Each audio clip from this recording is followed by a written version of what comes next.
jangan kita panggil buang sumber. Buang sumber ni maknanya berbazirkan sumber. Sumber tenaga, sumber ilmu, sumber masa, sumber sihat, sumber duit, tu semua sumber. Sebab bila Allah tarik semua sumber tu, dan baru dia rasa, alamak, kenapa aku tak buat?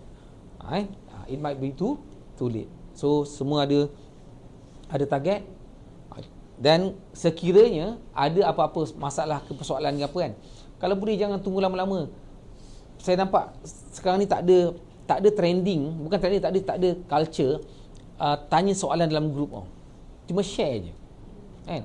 Mungkin you ala grup masing-masing tak ada masalah tapi kalau saya yakin kalau dekat grup general tak ada, saya rasa dekat grup biasa-biasa, grup sendiri pun tak ada, kecuali memang terdesak sangat kan.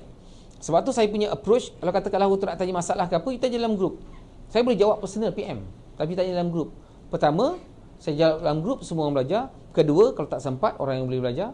Ketiga, bila orang lain belajar, boleh jumpa masalah tu, dia cepat recover atau cepat belajar.